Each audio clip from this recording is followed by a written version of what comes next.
hello పెళ్లి పేరయ్యా రాంబాబు ఈ పొద్దే కదా నీ పెళ్ళి పెళ్లి ఈ పొద్దే శోభనం ఎప్పుడు కాదురా పెళ్లి అయిపోయిన వెంటనే పెడతారు లేరా శోభనం ఏం తొందర పడతారా కాదు పేరయ్యా ఈమె నా ముందుకు వచ్చాదంటే నిజమేనా కాదురా ఇవన్నీ నేను చెప్పకూడదురా మరి పెళ్లి చేసుకోమని ఎందుకు చెప్పినావు పెళ్లి చేసుకున్నాక అన్ని జరిగిపోతాయి నువ్వు గమనుండరా కాదు పేరయ్యా ఈమెని నన్ను ఒకే రూమ్ లో పెంచారంటే నిజమేనా ఆ రాత్రి అవగానే ఆమెని నేను ఒకే రూమ్ లో వేసి తలుపులు వేస్తారా కాదు పేరయ్యా ఈమె నేను ఈదులో పడుకుంటాం పేరయ్యా కాదురా ఈదులో పడుకొని శోభనాలు చేసుకుంటే చూసే వాళ్ళు నవ్వుతారా మరి మా అమ్మ మా నాయన రోజు ఈదులోనే పడుకో ఉంటారా ఎవరు నవ్వలేదా కాదురా శోభనం అయిపోయిన తర్వాత మళ్ళీ ఏడైనా పడుకోవచ్చురా కాదు పేరయ్యా శోభనం వద్దని చెప్పు కాదురా నీకు పిల్లోడు పిల్లగా వద్దు నీక ఇంకా ఇమ్మని చేసుకుంటా ఇంకేం వద్దని చెప్పు కాదురా ఈమెకు ముద్దో ముచ్చటాన్న పెట్టమంటారా నువ్వా నాకు పువ్వు చేసి పెడితే చాలు పేరయ్యా కాదురా రోజు బువ్వే తింటా ఉంటా ఈమె తినవా ఒక రోజన్నా నాకు వద్దు పేరయ్యా శోభనమా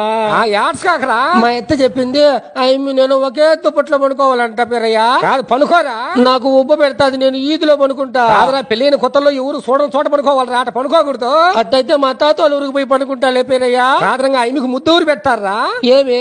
మీకు వాళ్ళ చుట్టాలు ఎంతమంది లేరు తప్పురా మాట మాట్లాడకూడదు ముద్దు నువ్వే పెట్టాలరా నాకు భయం పేరయ్యా పెళ్ళైన తర్వాత శోభనం ఖచ్చితంగా చెయ్యాలరా కాదు ఏమిటి ఏడుస్తావా శోభనం వద్దని చెప్పారయ్యా